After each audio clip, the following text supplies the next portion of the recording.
It's been 5 long years since I left home. 5 years of trying to build a life that felt like my own. Standing at the doorstep now, I felt a strange mix of nostalgia and dread.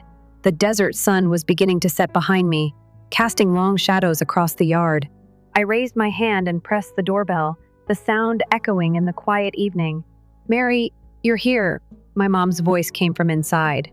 It was warmer than I expected, though there was still an unmistakable tension lingering.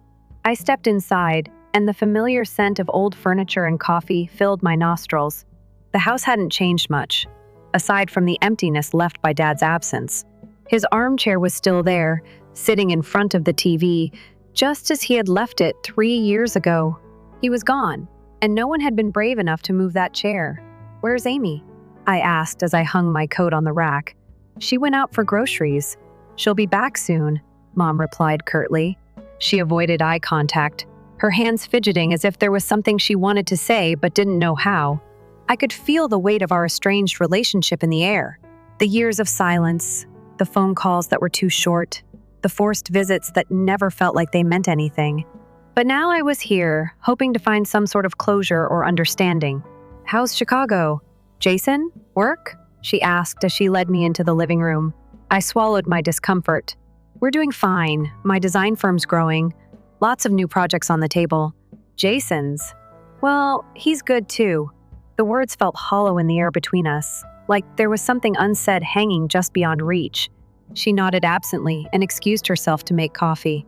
I watched her walk into the kitchen, her movements quick and stiff. Her back turned to me as if she were trying to keep something hidden. The silence between us was louder than anything either of us had said. My thoughts drifted back to the day I left.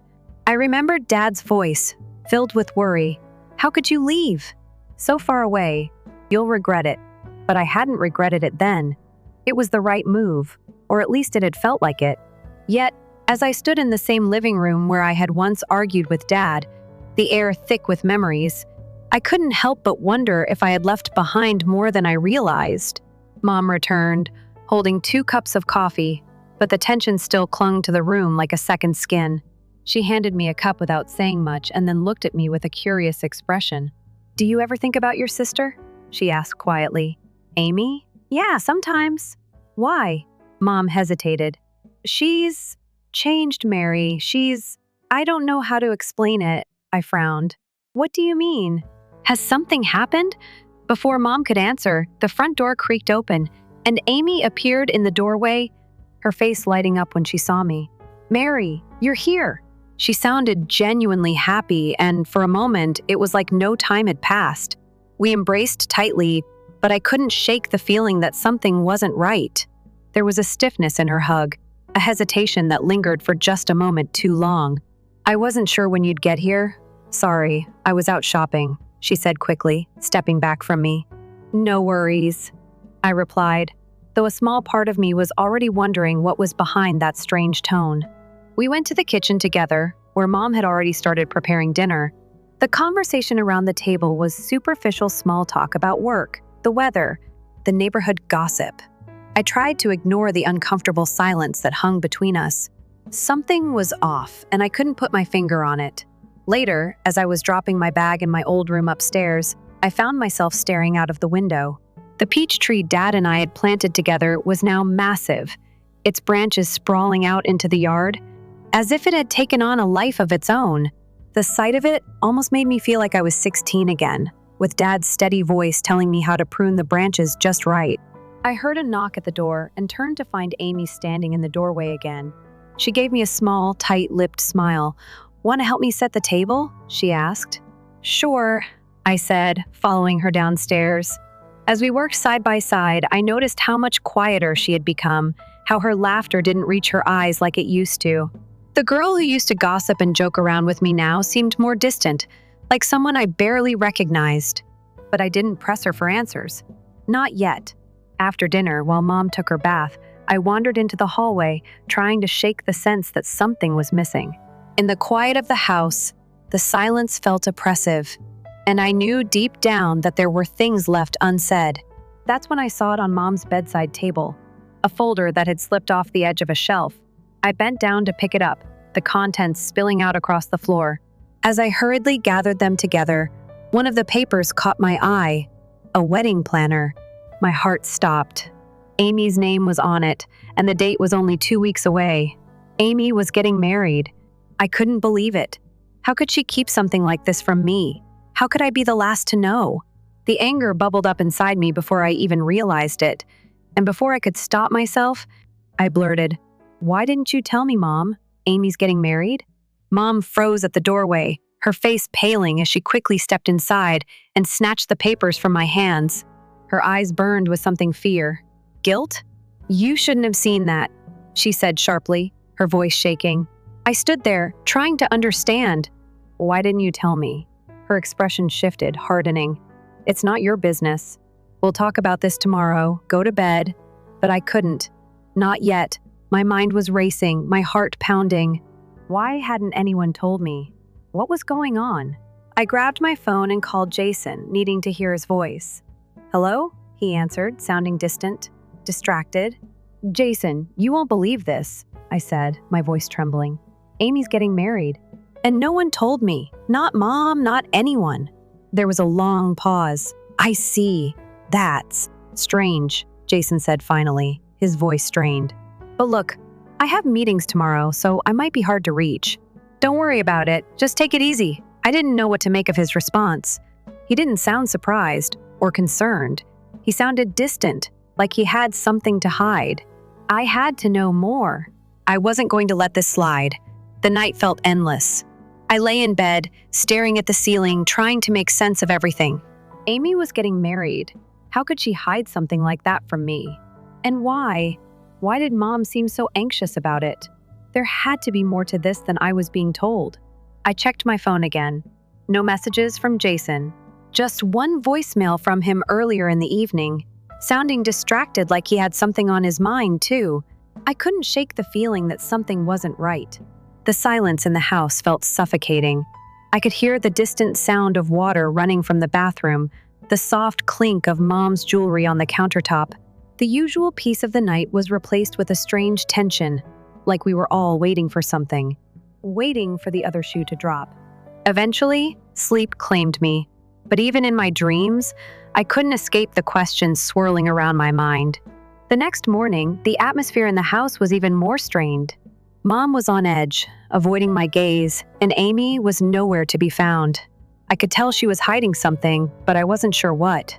I decided to take matters into my own hands. "Mom," I said, sitting down at the kitchen table where she was sipping her coffee, eyes darting nervously around the room. "We need to talk about Amy." Her grip on her mug tightened. "What about her?" I didn't mince words. "Why didn't you tell me about her wedding? Why am I the last one to know?" Mom let out a sigh, her fingers lightly tracing the edge of her coffee cup. "Mary, you don't understand.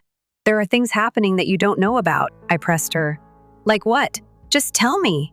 She hesitated, her gaze avoiding mine. "It's not something I can explain easily. It's complicated." Frustrated, I stood up. "Mom, I deserve to know. She's my sister. We should have talked about this." She looked up at me, and for the first time, I saw a flicker of something in her eyes. Fear, maybe? Or was it guilt? "I just want you to be prepared for what you'll find out. It's not going to be easy."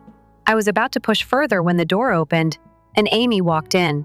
Her face immediately brightened when she saw me, but there was something off in the way she carried herself, like she knew she'd been caught in a lie and was trying to hide it.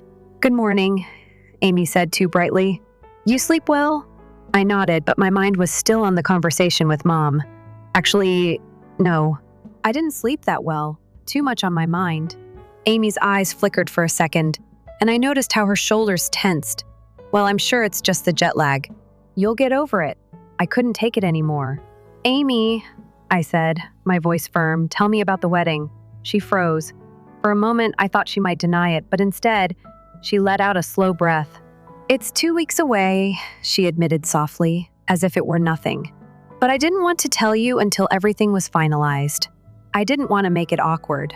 "Awkward?" I repeated, my voice rising. "You're getting married and you didn't think I'd want to know?" "We're sisters, Amy. I thought we were close." Amy's face paled, and she took a step back, as if she were physically trying to distance herself from me. I didn't want you to get upset. It's just complicated. That was the moment I knew. Something wasn't right. And I wasn't going to stop until I figured out what. Later that afternoon, Amy left to run errands again. This time, I didn't wait for anyone to tell me what was going on. I went straight to her room. It was a risk, but I was done with the secrets. I stood in the doorway of her room for a moment, staring at the familiar sight of her childhood space. The walls were still covered in posters, her books stacked neatly on the desk. It felt like nothing had changed, and yet everything had. I moved over to her desk, where a few papers were scattered. I didn't want to invade her privacy, but I needed answers. As I rifled through the papers, a small photo album caught my eye. I opened it slowly, my fingers trembling. The first page was filled with photos of Amy and Jason laughing together at some party. A picture of them at the lake, their arms around each other. They looked happy, too happy. Then I flipped to the next page. There it was, a photo of Amy and Jason standing together at a party. A large diamond ring was visible on Amy's hand. My heart dropped into my stomach. This wasn't just a casual relationship. They were planning something serious. Too serious. I slammed the album shut, feeling a wave of nausea wash over me. How had I missed this? How had I been so blind? I turned quickly, about to leave, when I caught sight of something else. A small velvet box was tucked away in the corner of her drawer. I opened it slowly, my breath catching in my throat. Inside was an engagement ring, the same style as the one Jason and I had once looked at together. The one we couldn't afford 3 years ago. I didn't know what to feel anymore. Betrayal, anger, confusion, every emotion was crashing into me all at once. Just then, I heard footsteps approaching. I quickly shoved the ring back into the box and slammed the drawer shut, trying to act casual. Amy walked in, and her eyes immediately fell on me, suspicion creeping into her gaze. "What are you doing in here?" she asked, her voice too sharp. Just looking around, I muttered, backing away from the desk. "I was looking for something." Amy's expression softened, but only just. "Well, next time, knock first," she said. Then, without another word, she turned and left the room. I stayed there for a moment, my mind spinning. How much did she know? How long had this been going on? And why the hell was Jason involved? That night, I couldn't sleep. I lay in bed, staring at the ceiling, replaying everything in my mind. The clues were all there, but I wasn't ready to face them yet.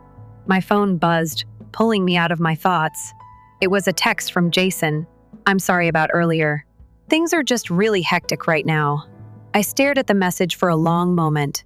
Something about it felt off, too apologetic, too distant. I wasn't ready to confront him yet, but I was done being kept in the dark. The next few days were going to be critical. I woke up early the next morning with a new sense of determination. Today, I was going to get answers, no matter what it took. I couldn't let this go. Not when my sister and my husband were hiding something from me. Not when they were about to tear apart everything I had worked for. I grabbed my phone, ready to call Jason, but then I stopped. Maybe this wasn't something I needed to confront alone. Maybe I needed to talk to someone else. Someone who had been in my life longer than either of them. I picked up my phone again, dialing Aunt Sarah's number. "Aunt Sarah, I need to talk to you," I said, my voice tight. "Can you meet me today?" She hesitated before answering. "Of course, Mary." "What's going on?" "I don't know yet," I said, feeling the weight of the words. "But I think you might have some answers." Aunt Sarah's coffee shop was quiet when I arrived. The kind of place where the world felt slower, more deliberate. I always liked it here. It was the perfect spot to clear my mind, even if today I wasn't exactly in the mood for peace. I needed answers, and I needed them fast. The warmth of the shop seemed to mock my growing sense of unease. Sarah was already seated at a corner booth, her thick brown hair pulled back into a loose ponytail, her glasses perched at the end of her nose as she flipped through a book. When she saw me, her face softened with recognition. "Mary," she said, her voice warm but lined with concern. "You okay?" I sat across from her, not bothering with pleasantries. "I need to know what's going on with Amy," I said bluntly, feeling the words burn on my tongue. "Why didn't anyone tell me she was getting married?" Sarah closed the book slowly, her fingers resting on the edges. She seemed to hesitate for a moment, as if weighing how much to say. "Mary, the first, please," I interrupted. I need to know. Is there something wrong with me? Why is everyone hiding this from me? She sighed, pushing the book aside. I'm not sure I can give you all the answers you're looking for. Just tell me what you know, I insisted. I'm tired of all these secrets. Sarah leaned back in her seat, folding her arms across her chest. She looked older than I remembered, the weight of her life and her own secrets pressing down on her. Amy and Jason, they've been seeing each other for months now. The words hit me like a slap in the face. I couldn't speak for a moment, trying to wrap my mind around it. What? I finally managed, my voice barely a whisper. You're telling me my sister and my husband? She nodded, her eyes avoiding mine. It started a while ago, before you left for Chicago. You were focused on your career, and Jason, well, he felt like he was being ignored. He and Amy just connected. My heart pounded, the room spinning around me. I didn't want to hear this, but I had to. So they've been having an affair all this time? Sarah looked guilty, like she was somehow complicit in their betrayal. It wasn't exactly like that at first. It was a friendship, and then it turned into more. Amy didn't mean for it to happen, but things escalated. I could feel the anger rising in my chest, my hands curling into fists on the table. So what? Amy's getting married to Jason now? And you didn't think I should know? Sarah's eyes softened, but her voice was strained. I told you, Mary, it's complicated. When Amy found out she was pregnant, things changed. Jason promised he would be there for her, but, well, it wasn't what you think. My world tilted. Pregnant. Amy was pregnant. That was the final piece of the puzzle I hadn't been able to grasp. And now it was all too clear. I felt like I was suffocating, every breath more painful than the last. And no one thought I should know? Not even after everything I've done for them? Sarah's voice was quiet, almost apologetic. It's not like that. Carol didn't know how to tell you. She's been conflicted. And Amy, well, she didn't want to hurt you. I laughed bitterly, the sound sharp and unrecognizable. Hurt me? You've all been lying to me for months, and now you expect me to believe this is about not wanting to hurt me? She didn't respond, and for a moment, we sat in silence, the weight of everything pressing in on us. I couldn't look at her anymore, so I stood up abruptly. I have to go. Mary, wait, she started, but I was already out the door. The drive back to my parents' house was a blur. My hands gripped the steering wheel so tightly my knuckles turned white. Everything felt like it was happening in slow motion, but at the same time, it felt like I was moving too fast. I couldn't process it all. Amy and Jason, my sister, my husband. The betrayal felt like a physical blow, sharp and unrelenting. When I arrived home, I found Amy sitting in the living room, her face a mask of calm, but her eyes flickered with something I couldn't place. She didn't even look up when I walked in. Amy, I said, my voice barely above a whisper, but there was no mistaking the weight of my anger. She didn't flinch, didn't try to run. She just sat there, as if waiting for me to speak. Is it true? I asked, the question coming out in a broken gasp. Are you really marrying Jason? Amy's lips trembled slightly, and she stood up slowly, her hands clasped tightly in front of her. I didn't want you to find out this way. I felt the urge to scream, but I swallowed it down. I couldn't even bring myself to be angry at her. How long? How long has this been going on? Her voice was barely audible as she answered, It started months ago, when you were busy in Chicago. I was lonely. Jason was there for me. He understood. The room felt colder as I heard her words. My sister, my own flesh and blood. She was confessing, but there was no remorse, no apology. Only guilt, perhaps. Or maybe regret. I stepped back, trying to steady myself. How could you do this to me? To us? Amy's eyes welled with tears, and she took a step forward. I never meant for it to happen like this, Mary. I never wanted to hurt you. But she had. She had broken something that could never be fixed. The trust, the bond that should have existed between sisters, it was shattered now. I don't know if I can ever forgive you for this, I said, the words escaping before I could stop them. I felt like I was drowning, like every breath was too painful to take. Please, Amy whispered. I'm sorry. I never wanted this. I turned away, my head spinning. Sorry doesn't change anything. As I left the room, I caught sight of Mom standing at the top of the stairs, her eyes filled with regret and something else I couldn't quite place. I didn't even want to look at her. I went to my room and shut the door behind me, locking myself away from the chaos that seemed to have consumed my life.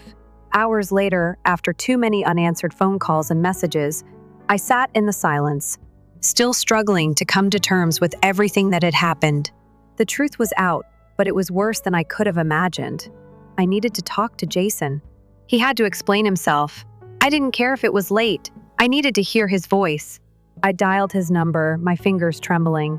The phone rang 3 times before he picked up. Hello? Jason's voice sounded tired, distant, almost like he had been expecting this. Jason, I know everything, I said, my voice low. I know about you and Amy. There was a long pause on the other end of the line. Then he spoke, his words measured and slow. I'm sorry, Mary. I never meant for it to go this far. You never meant for it? I spat, the anger rushing to the surface. You've been lying to me for months. You've been sleeping with my sister and planning a future with her while I was in Chicago working my ass off. And you never meant for it? I didn't know how to tell you, Jason said, his voice tinged with regret. I didn't want to hurt you. But it happened. I shook my head, feeling sick. It's too late for apologies. I'm done. I don't want to lose you, Jason said, desperation creeping into his voice. I love you, Mary. Please understand. It wasn't supposed to be like this, but it was too late. I didn't recognize the man on the other end of the phone anymore. He wasn't the man I married. He wasn't the man I trusted. And as much as it hurt, I couldn't keep pretending like he was. I'll talk to you when I'm ready. Goodbye, Jason. The first ended the call and tossed my phone onto the bed. The weight of everything was suffocating, but for the first time, I felt something close to clarity. I was done being the woman who let people walk all over her. I had to make a decision about my future, and that decision would not include them. The days after my conversation with Jason felt like a blur. Every moment felt thick with tension, like I was walking through fog, unsure of what was real and what was just a twisted version of everything I thought I knew. I didn't want to face Amy, didn't want to face Mom, and especially didn't want to deal with Jason.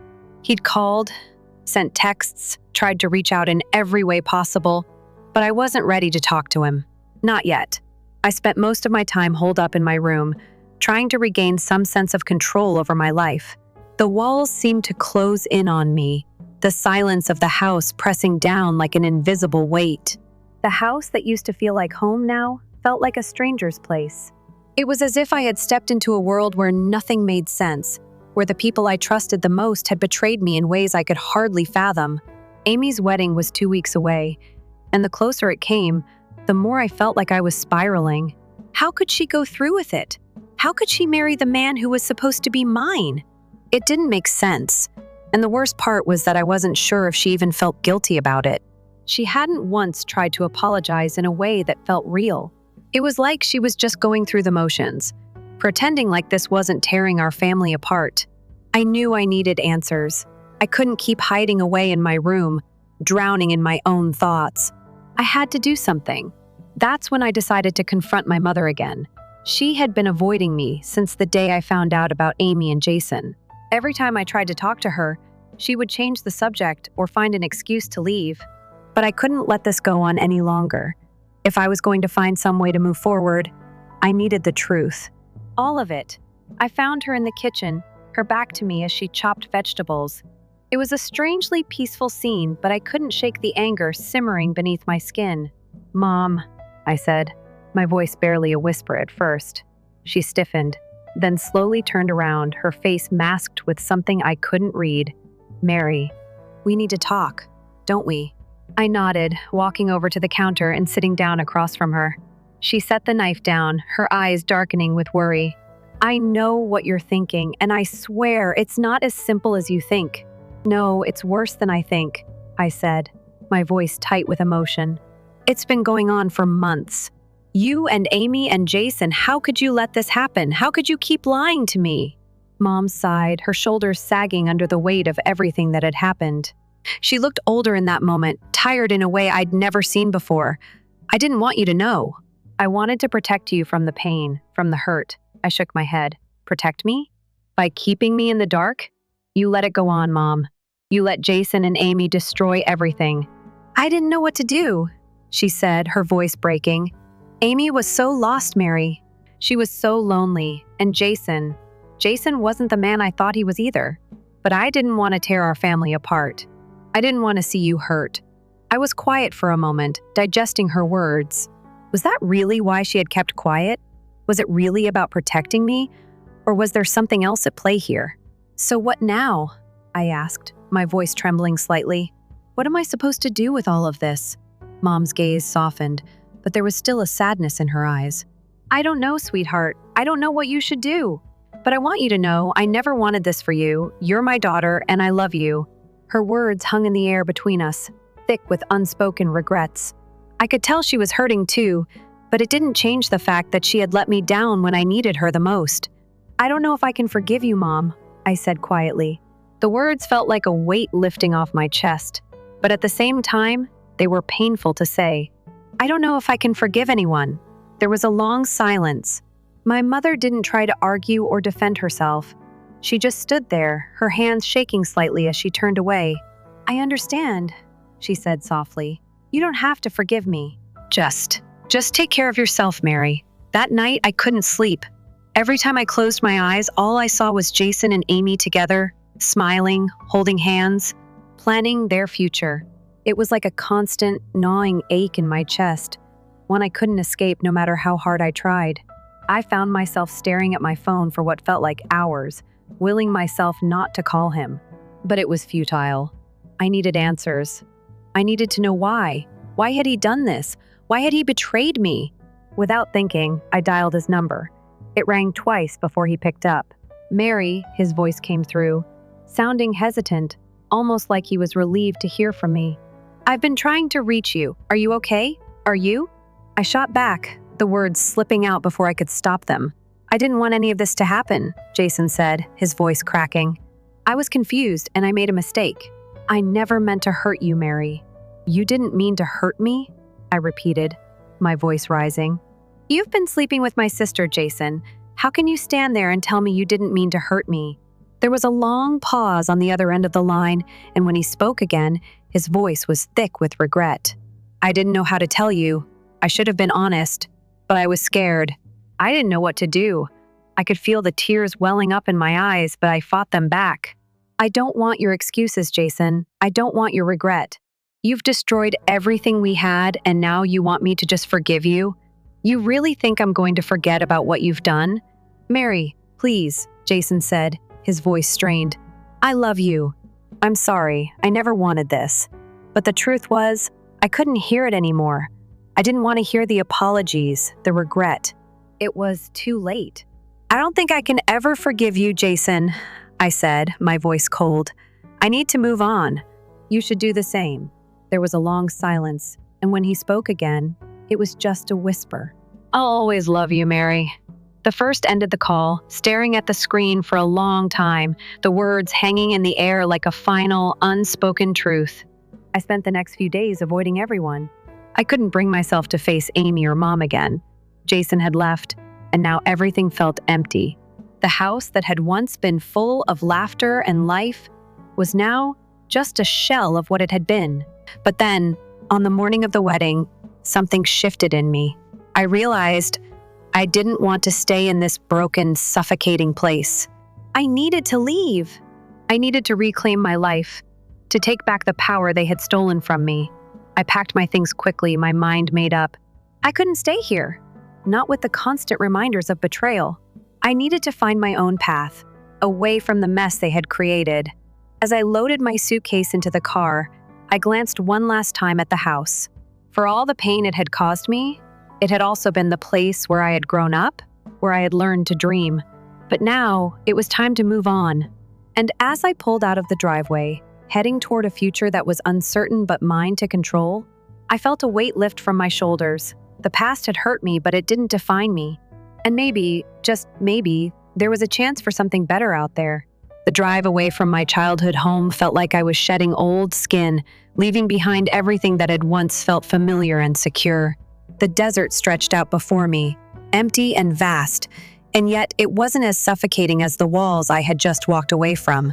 As I sped down the highway, the sun rising in the distance, I felt a strange sense of freedom.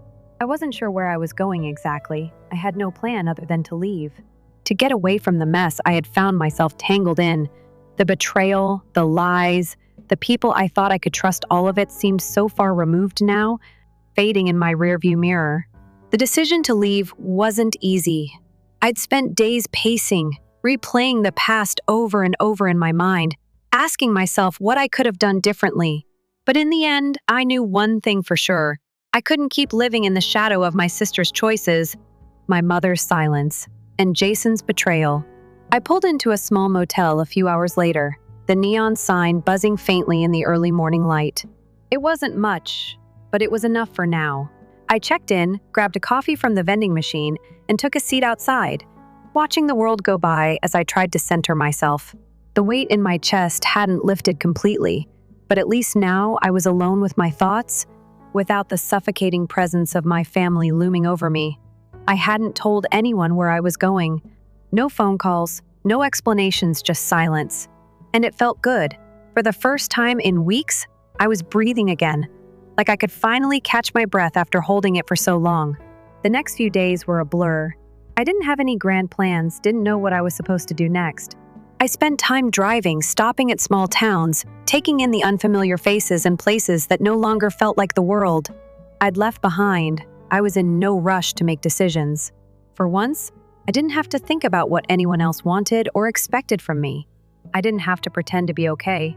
But even as I let myself breathe, there was always that gnawing thought at the back of my mind. What would I do when it was all over? What would happen when I had to face them again? When the wedding came, when Amy walked down the aisle, when Jason said his vows, what would I do then? A week later, I found myself in Santa Fe, a place I'd always wanted to visit. I booked a room in a quiet inn on the edge of the city and spent the day exploring the narrow streets lined with colorful adobe houses. The city had a warmth to it that Phoenix never had. The air was cooler, and the sounds of the bustling market reminded me of what it was like to be truly alive, to not have your thoughts constantly trapped in the past. That night, while sitting in a small cafe, my phone buzzed in my bag. I pulled it out, not expecting anything important. But when I saw the name on the screen, my stomach dropped. It was a message from Amy. "Mary, I've been trying to reach you. I'm sorry for everything. I know I've hurt you, and I don't expect you to forgive me, but I need you to know that I never meant for any of this to happen. Please, can we talk? I don't want to lose you." I stared at the screen for a long time, unsure of what to do. The message was nothing like the calm, distant Amy I had left behind in Phoenix.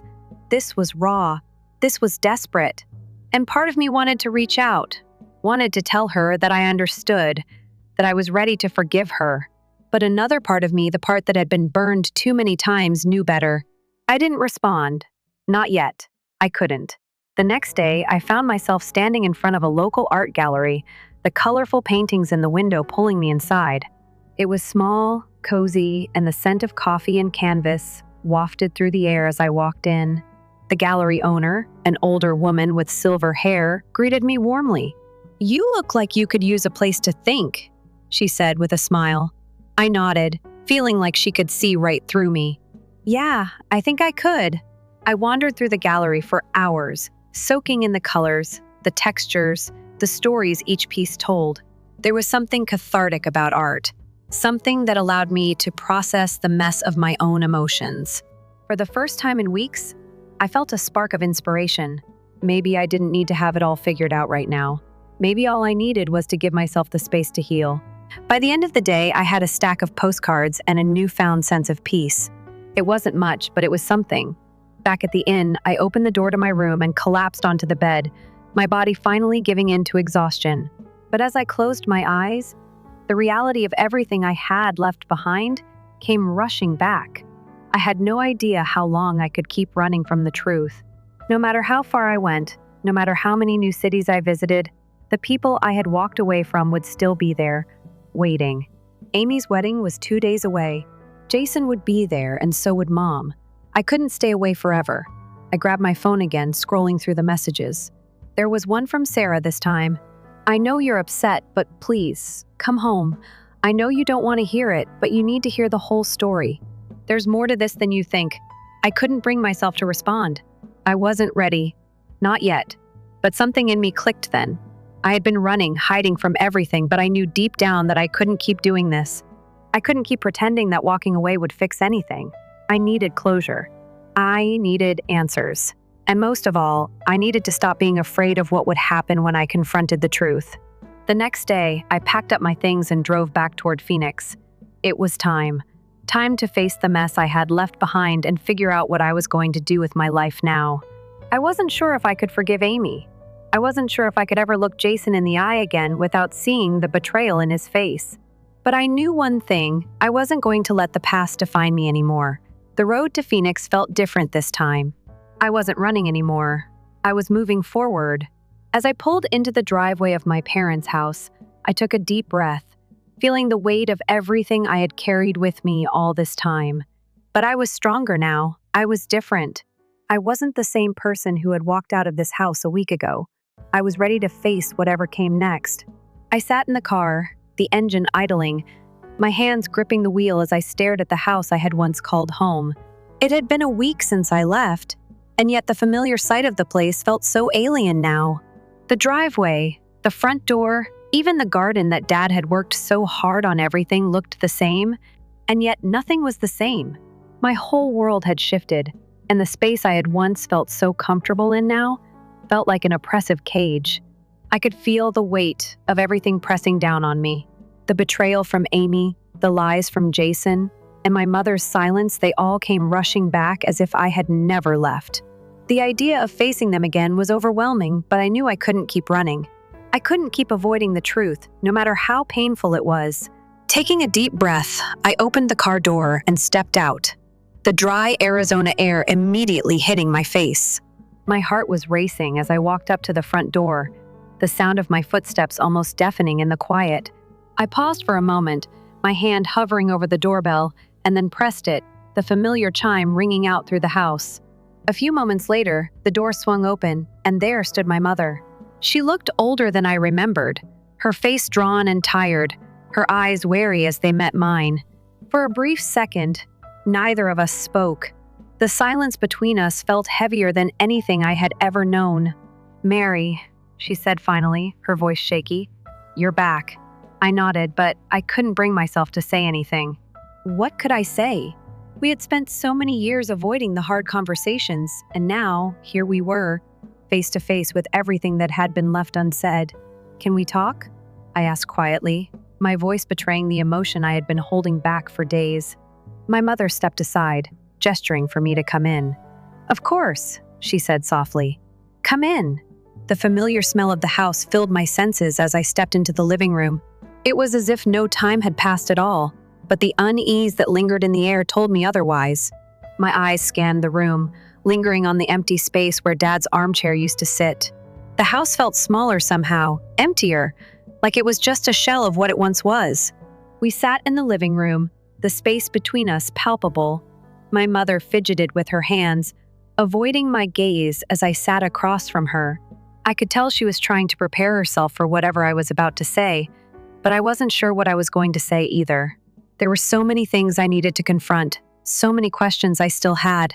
"Mom," I began, my voice trembling, "why didn't you tell me about Amy and Jason?" Her eyes widened slightly, and she sighed, her shoulders slumping as if the weight of the question had crushed her. I didn't know how," she said softly. "I didn't know how to tell you, Mary. I was trying to protect you. I didn't want to hurt you, but I see now that I've done exactly that." I shook my head, my frustration bubbling to the surface. "You protected me by keeping me in the dark? You let me believe everything was fine, and now I find out that my sister and my husband have been lying to me for months. You kept me away from the truth, and now I'm left trying to piece together a shattered life." Her eyes filled with tears, but she didn't speak right away. Instead, she looked down at her hands, as if ashamed of the words she was about to say. I thought I could fix it. I didn't want to lose you. I didn't want to lose our family. But I see now that by keeping everything a secret, I've done the exact opposite. I've lost you anyway." Her words stung, and for a moment, I wasn't sure how to respond. I had so much anger, so much pain inside of me, but part of me still wanted to understand. Part of me still wanted to believe that there was something worth saving in this family. "I don't know if I can forgive you, Mom," I said, the words slipping out before I could stop them. "I don't know if I can forgive any of you." She looked up at me then, her eyes pleading, as if silently asking for my forgiveness. "I never wanted to hurt you. I never wanted this to happen, but I understand if you can't forgive me. I know I've failed you." I could feel my heart breaking as I watched her. I wanted to be angry, to lash out, but in that moment, I just felt so exhausted. I wasn't sure if I was more hurt by the betrayal or by the fact that my mother, the one person I thought would always protect me, had kept this secret from me for so long. "I need time, Mom," I said, my voice low. "I need time to figure this out." "I understand," she whispered. "Take all the time you need." After a long pause, my mother left me alone in the living room, and I found myself staring at the family photos on the wall. The images of happier times, the vacations, the birthdays, the holidays seemed so distant now. How had it all gone wrong? How had we gone from being a family that laughed together to this? My phone buzzed in my pocket, snapping me out of my thoughts. I pulled it out, expecting another message from Amy, but it wasn't her. It was Jason. "Mary, I know you're upset, and I don't expect forgiveness right now, but I need to talk to you. There's so much you don't understand. Please, I'm begging you, give me a chance to explain." I stared at the message, my heart heavy in my chest. I'd already made up my mind to walk away from him, but seeing his words again made me question everything. Part of me wanted to hear him out, wanted to understand why he had done what he did, but another part of me was done. I was done with the lies, the secrets, the betrayal. I didn't respond to him, not yet. But I knew, deep down, that I wasn't going to let him back into my life. The next morning, Amy came over. She didn't knock, just walked right in as if nothing had changed. She had a worried look on her face, but it was also filled with something else, I couldn't quite name. Guilt? Regret? Or maybe just fear? "Mary," she said, her voice hesitant. "Can we talk?" I nodded slowly, standing up to face her. "What is there left to talk about, Amy?" She winced at my words, but didn't flinch. She stood there, wringing her hands, eyes searching mine, as if looking for some sign that I was still her sister. But the truth was, I didn't know what we were anymore. "I'm sorry," she said quietly, her voice barely above a whisper.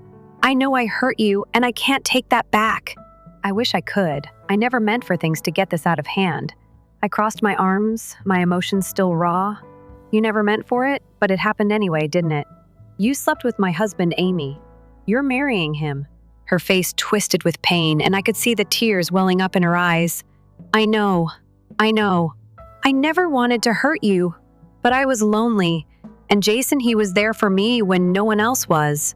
I know it's no excuse, but I never wanted to destroy what we had. Then why did you?"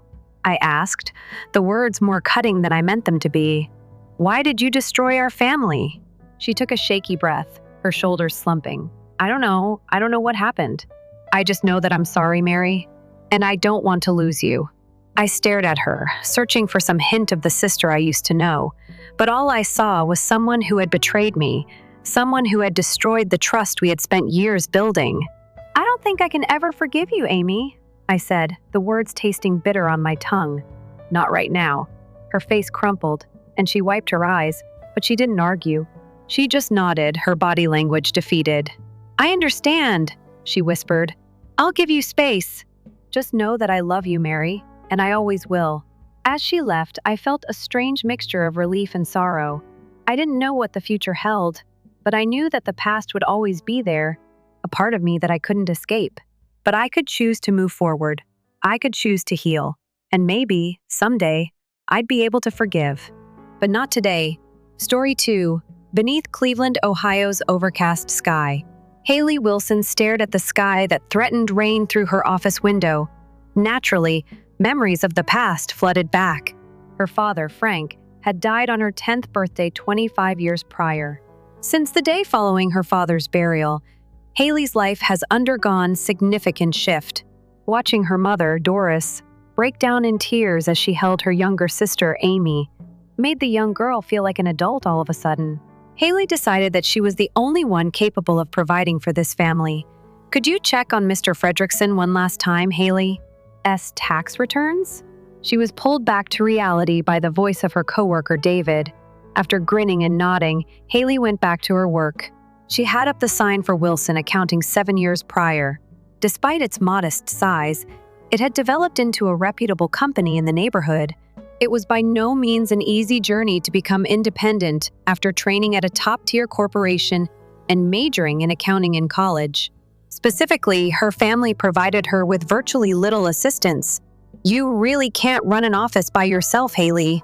Her mother had advised her to simply continue working for a reliable firm. Her mother's remarks always seemed impossible to Haley. "You must persevere." Frank, her father, however, was unique. "Is it possible to earn $10,000 a month only from YouTube? From home all?" With her stories, I accomplished precisely that. No voice, no face. If you're interested, click on a link in the description. "People will tell you it's impossible," he would often say, gazing into his daughter's eyes. However, that is not your restriction, it is theirs. Throughout high school, Haley continued to go ahead with those words engraved in her heart. She worked part-time at a supermarket and kept up her good grades. She received a full scholarship to college. She supported her family financially by working on the weekends and after school. But Amy was not like that. Known as the family diamond, she was always the object of Doris's love. Amy would receive anything she desired, regardless of how limited the family's finances were. Summer camps, dance classes, and name-brand clothing. Amy started to feel that her desire should always come first, whereas Haley learned to control herself. "You don't know how to enjoy yourself, sis. You just know how to work." During her 20s, Amy stated, "Behind those words, you have to have more fun with life."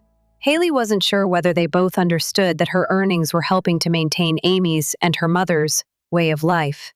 Amy never did find a steady career after graduating from college, alternating between office employment and part-time customer service positions. On the desk, her phone began to vibrate. Her mother had called her. After a little pause, Haley responded, "What is it, Mom?" "Haley, fantastic news." Excitement was shaking her mother's voice. "Amy has gotten engaged." Haley's astonishment was evident.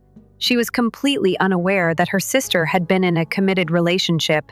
"That is, well done. Who is the fortunate one?" "Marco is his name. An amazing young man. He is a highly successful real estate developer." "Doris." There was pride in his voice. "He'll transport her to a planet much more amazing." "I see," Haley said bluntly. This was how her life went.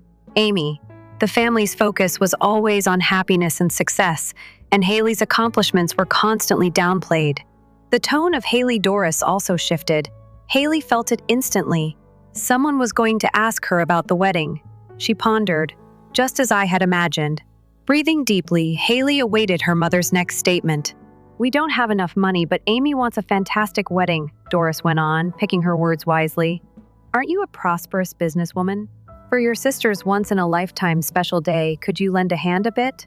Amy's voice could be heard at the other end of the queue. "Please, sis. My goal is to have a lovely ceremony." Haley gazed out the window in silence. There was a glimmer of light piercing the gray clouds.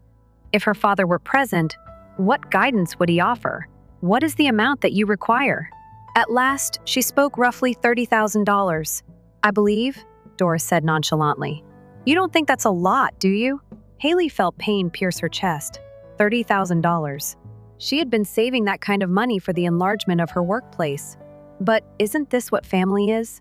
Regardless of how badly they have damaged you, blood links are difficult to break. "All right," Haley said softly. "I'd like to see Amy's joyful expression at the ceremony." "Naturally.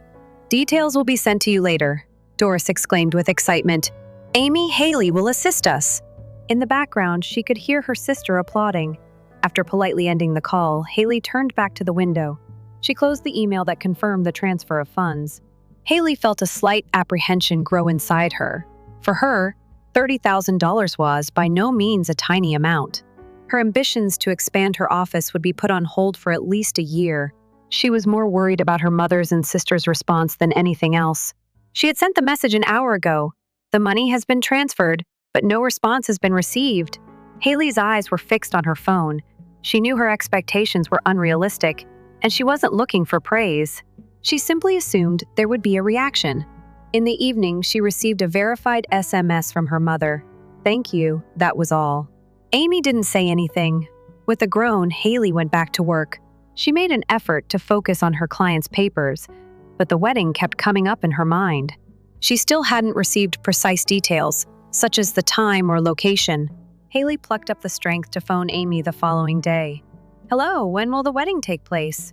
With a smile, she asked. "Oh, we still haven't made up our minds." Amy sounded a little hurried. "We are considering many locations. Don't worry, however. I'll notify you when the matter is resolved." "Do you need my assistance with anything?"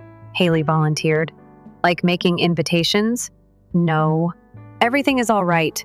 Mom promised to make all the arrangements. I apologize. Now I have to leave. We'll talk later." Prior to the call's termination, in the background, Haley believed she heard many ladies laughing. She chose to think it was all in her head. 1 week went by, and then another. There were still no wedding-related details available. The answers were always still up in the air, whether Haley phoned or texted, or occupied on Saturdays. Haley was searching a nearby store for a dress 3 weeks later. However, the wedding date had not been disclosed to her. She decided she had best prepare. When she put on a stunning emerald green dress, it was the ideal fit for her figure. "It's a beautiful color." That's what the shop assistant said. "Is it for a noteworthy event?" "The wedding of my sister." Haley grinned. "The date has not yet been confirmed." She chanced to run across Amy's best friend Brittany as she was exiting the store. Haley yelled. "A long time has passed." "Oh, Haley." Brittany's face was worried and a little astonished. "How are you?" "All right. I recently purchased a dress for Amy's nuptials." Haley displayed her purse. "Amy, have you seen her? She must be quite busy getting ready for the wedding." "Yes, I did see her." Brittany looked away as if something was bothering her. She had a lot going on. "Are you aware of anything?" "What time may the ceremony take place? I'm not really sure." Brittany glanced at her watch abruptly. "Apologies. I have a scheduled appointment. See you." She rushed out. Although Haley thought Brittany's attitude was strange, she shrugged and went home. She must have been equally as busy.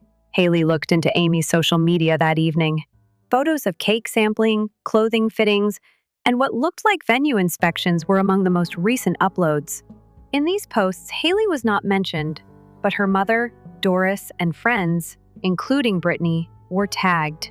Why couldn't she participate in the planning? Because she was contributing the money for the ceremony. Naturally, she had assumed that she would be considered family. Haley eventually got a text from her mother the next morning when she was sipping her coffee. "The wedding is scheduled for this Saturday at 3 p.m. AT, the Grandview Hotel." It stated nothing more. "No official announcement or invitation," Haley answered right away. "I understand. I recently purchased 2 dresses. Do I need to know anything else? Like the ceremony's flow? Or when is the meal for the rehearsal?" After some time, her mother responded, "When you arrive, you'll see." "Later, I'll update you on the rehearsal." Haley scowled. She thought she was being treated like a stranger. "They're simply busy," she reminded herself. Getting ready for a wedding is a difficult task. Amy could have been perplexed by her first encounter. Haley planned a tiny present and scheduled an appointment at the hair salon that week. The inside of the silver bracelet was etched with the words, "Always love." She has been saying this to her sister since they were little. Haley texted Amy once more on Friday night. "Tomorrow is all prepared for me. When shall we get together in the morning? If I can assist with hairstyling or cosmetics, please let me know." Amy responded 1 hour later. "Everything is set up already. Simply arrive at the hotel by 3 p.m. That's sufficient." There was a tiny thorn in Haley's heart. On her sister's special day, wasn't it customary to start getting ready together in the morning? Nevertheless, she responded without protest. "I get it." Anticipating it, Haley got out of bed early on Saturday. There was a cool May breeze and a clear sky outside the window. She slowed down while eating breakfast, taking a shower, and applying cosmetics and hair. She slipped on the emerald green dress, which was below the knees and had well-cut shoulders, feeling good about how she looked in the mirror. It highlighted her sophistication. Even though the location was roughly a 40-minute drive away, it was still midday when I looked at the clock. She still had plenty of time to drink coffee while lounging on the sofa. She struggled with a sense of unease, looking into Amy's social media accounts once again. Last night, she came upon a picture that was posted with the description, "Pre-wedding party." It included Brittany, Amy, her mother, and several pals grinning and raising a glass. Haley hosts a party before the wedding. How come she wasn't invited? She inhaled deeply. I imagine it was a small group of close pals. What counts, she reminded herself, is today's major event. But in the back of mind, the sense that something was seriously off intensified. One of Cleveland's most renowned structures was the Grandview Hotel. Many affluent families picked it as their wedding location since it was built in the late 19th century and blended modern amenities with traditional architectural grandeur. Haley's pulse was racing when her car pulled into the circular driveway of the hotel. Haley took the tiny gift bag and gave her car to the valet before entering the hotel lobby. The room features marble floors and a crystal chandelier suspended from the ceiling. The sound of footfall reverberated with majesty and grace. In which direction is the wedding? Haley smiled as she questioned the valet. MAAM, the Wilson wedding. The valet indicated the lobby reception desk with a rather contemplative expression. Kindly check at the front desk. With a sophisticated grin, Haley nodded and made her way to the reception. Her emerald green gown attracted admiring looks from onlookers as it complemented the hotel's opulent ambiance. She was happy she had selected this particular clothing. Amy would undoubtedly be happy. When she spotted Haley, the reception desk woman smiled professionally. The Grandview Hotel welcomes you. How can I assist you? Hi there? Haley had a lively response. The Wilson wedding is the reason I'm here. Amy Wilson and Marco Caldera's ceremony. The face of the receptionist shifted. She studied her computer screen and felt confused and bewildered. Wilson's wedding, you said? Indeed. I was informed that the time would be 3 p.m. today. The woman glanced up at Haley once more after doing more computer checks. Her face was obviously concerned this time. I apologize, but yesterday was Miss Wilson and Mr. Caldera's wedding. The time was 3 p.m. yesterday. Haley briefly questioned her own hearing. No, it is incorrect. Today is the day. The bride's sister is me. The receptionist apologized by shaking her head and checking her computer once more. Our records show that Amy Wilson and Marco Caldera's wedding did, in fact, take place yesterday. The ceremony was quite beautiful. I remember it since I was on shift. Haley's face was emptied of blood. She felt as though the lobby was spinning for a time, and her knees started to shake. This must be a poor joke or some sort of error. That's impossible, she responded, her voice shaking. I received an invitation. My mother has sent me a message. She checked her mother's message on her cell phone after taking it out of her purse. The wedding will take place at the Grandview Hotel on Saturday at 3 p.m. At 2:20 p.m. It was evident that today was Saturday. Haley showed the receptionist her phone. Look, this is what it says. The receptionist's empathetic eyes scanned the screen. Next Saturday is a relative expression. This mail was sent when? Haley looked at the date. Yes, last Sunday the message was sent. Although her mother's next Saturday technically pertained to yesterday, the phrase was purposefully ambiguous. This is a mistake, Haley remarked frantically. Would you kindly double-check? The receptionist gave me a warm grin. Naturally, she pulled out a printed page and ran the computer once more. This is yesterday's reservation list. This is a list of it. The ceremony took place at the Wilson Caldera Wedding Grand Ballroom as planned, starting at 3 p.m. The letter appeared to dance before Haley's eyes as she gazed at the page. It's a nightmare. It must be. In an attempt to gather herself, she inhaled deeply. In a quiet voice, she murmured, "Thank you. Could I have a seat for a moment?" Naturally, the receptionist indicated a lobby seating space. Please. There. Do you want some water? Haley nodded and stumbled over to the designated spot. She was sitting on the plush velvet couch with trembling palms. Her mind was racing with options. Had she misread the date? No. She'd looked at her mom's message several times. The receptionist claimed to have witnessed yesterday's ceremony. However, maybe the hotel's records were inaccurate. A glass of water was delivered by the receptionist. Are you okay? Do you want me to call someone? I'll take care of it myself. With shaking fingers, Haley pulled out her cell phone and answered. She located Amy's number and hit the call button. The ringtone started. Haley was connected to the call after the fourth ring.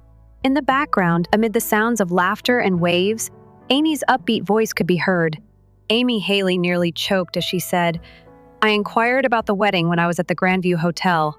Oh, Amy's tone was one of mild annoyance rather than astonishment. Are you in the hotel? Indeed. The wedding happened yesterday, according to the receptionist. Haley was unable to go on. There was a moment of stillness, and then Amy's laughing came over the phone. Yes, exactly. It was completed yesterday.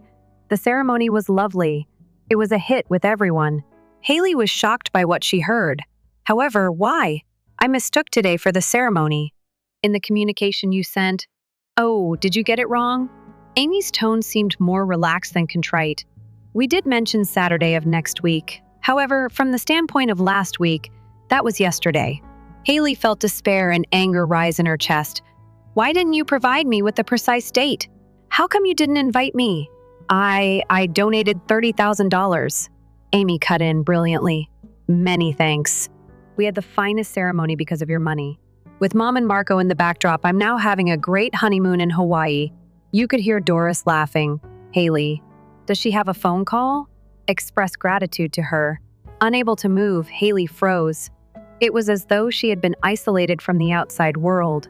Her mother and sister were living in Hawaii, while the groom spent her hard-earned $30. To pay for a wedding from which she was not invited. Amy. Haley pushed the words out. Why? There was a short pause before Amy's voice could be heard again, but in a more subdued, deliberate tone. To tell the truth, Haley, I was afraid you might ruin the mood. Always very stiff and serious. I didn't want my particular day to be ruined by you. Haley was holding back tears as those words pierced her heart like a knife. She was able to utter it at last. Have fun. She then hung up the phone. In the Grandview Hotel's opulent lobby, Haley stood by herself. Her well-chosen clothing, little gift bag, and well-done hair. Now, everything appeared to be a bitter irony. She let a tear fall down her face. Not knowing where to turn, she couldn't tell if the cry was one of grief or rage. Haley just grabbed the steering wheel and jumped into her car. She eventually started phoning her buddy Laura. Laura, can we get together right now? She hardly recognized her own voice since it was so hollow. Haley, what's the matter? How did the ceremony go? Laura's voice had a hint of concern. She responded quickly. The ceremony didn't happen. Let me clarify. Can we get together in half an hour? Haley was still wearing her dress and had makeup all over her face as she sat on the sofa in Laura's flat. She filled her in on everything. Laura listened in silence, displaying a few angry gestures here and there. As soon as the narrative concluded, those wicked Lauras yelled, "They committed fraud. You ought to bring a lawsuit against them." Laura was employed in a legal practice. Anger blazed in her piercing eyes. Deception. Haley spoke in a weary tone. They are my relatives. Laura stated unequivocally that family does not justify this type of abuse. In exchange for your pledge to attend the wedding, you paid them $30,000. That pledge was broken by them. This clearly violates the terms of the contract. Looking out the window, Haley looked. I simply cannot believe it at the moment. Why they would do anything like this is beyond me. Laura grasped her friend's hand as she sat on the couch. It's acceptable to cry. Feeling furious is okay. Don't allow them to get away with this, though. But Haley's eyes were parched. Something had frozen inside her. Something harsher and colder than grief filled her heart. Unable to sleep that night, Haley remained in Laura's guest room. She grabbed her phone and looked through Amy's social media accounts. One by one, their wedding pictures were being posted. A picture of Amy's mother Doris assisting with the wedding dress adjustments. A picture of Amy and Marco at the altar. None of the pictures show the reception's extravagant party scenes. Was Haley mentioned as like she had never been there? Phrases like wonderful ceremony, best day, and special time with family were common in the comments section. Her heart was broken by the words, special time with family in particular. When Haley awoke the following morning, Laura had already put some papers on the table and made breakfast. "Good morning," Laura answered resolutely. "Last night, I conducted some research." Haley took a coffee and cocked her head. "Do some research. I've scheduled a meeting with lawyer Michael Jenkins for today. He specializes in civil fraud." Haley's bewilderment was obvious. "Do you truly intend to file a lawsuit, Laura?" "For now, it's only a consultation," Laura stated. "You ought to examine your accounting firm's financial status as well. In my opinion, your mother may have done something else if she had done this to you." Haley's body tightened with stress at those words. She did not want to think about the prospect. However, she understood from years of experience that ignoring unpleasant facts didn't make them go away. "Okay." At last, she spoke. "Let's go see the attorney." Haley and Laura were seated at Jenkins's legal office that afternoon. The attorney paid close attention to what Haley had to say. At the conclusion of the discussion, he stated that a civil case is absolutely a possibility.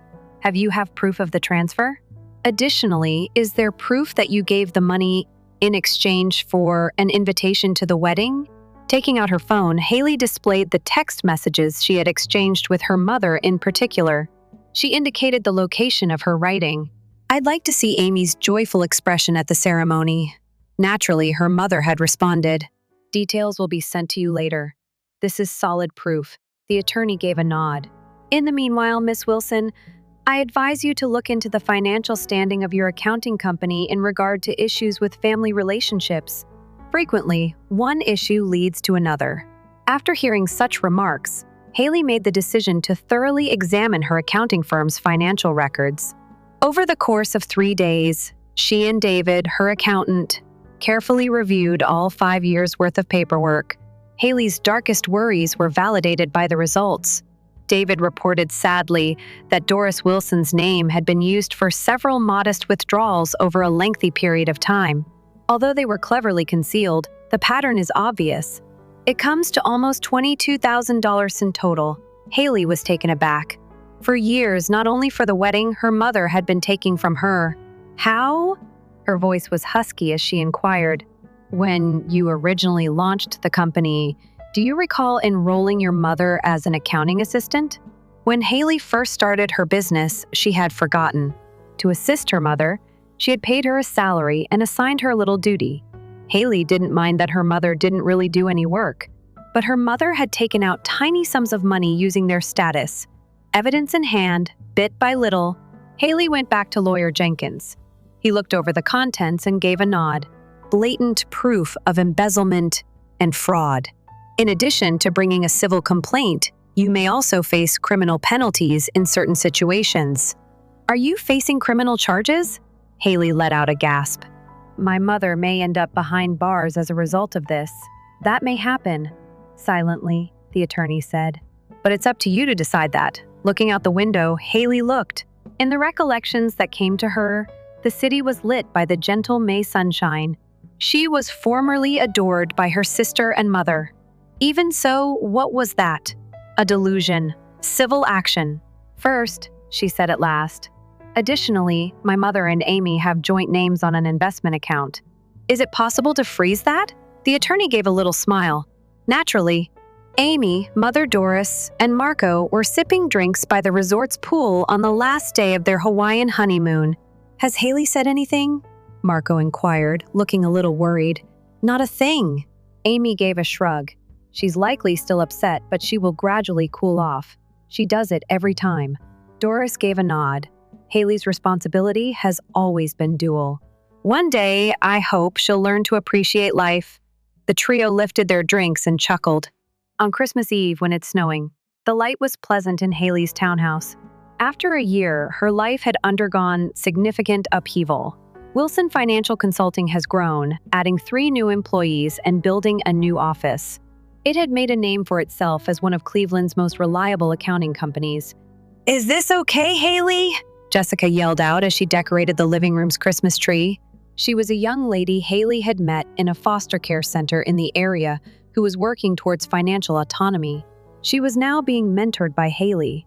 And what started off as simple accounting lessons and weekly dinners had developed into a close relationship. Excellent, Jessica. Haley grinned. You always have a great sense. Michael came out of the kitchen and peered out. He had been dating Haley for 6 months and was a maths teacher at a middle school who volunteered at the same support group. Soon, the turkey will be prepared. It should be completed before everyone gets here tonight. Haley intended to throw the youth from the support group a Christmas party. This, to her, was the real definition of family. Not biological links, but bonds based on support and respect for one another. 3 months ago, the trial was over. After winning the civil litigation, Haley obtained a judgment requiring the restoration of the $22. Her mother had embezzled and the $30,000 for the wedding. Although she finally chose not to face criminal charges, the courtroom altercation had marked a significant turning point in her life. Shortly after returning from their honeymoon, Marco and Amy's marriage started to fall apart. After barely 6 months, Marco and Amy started living apart because he couldn't handle the financial and character problems that surfaced throughout the trial. After her daughter and son-in-law separated, divorce proceedings were now under progress. Amy and Doris were having financial difficulties when Doris moved into their flat. Amy's extravagant way of living was unsustainable, and Marco's alimony was insufficient on its own. Haley glanced at the screen as the cell phone rang. It was the 10th time in the last 2 weeks that her mother had called. She inhaled deeply before pressing the call button.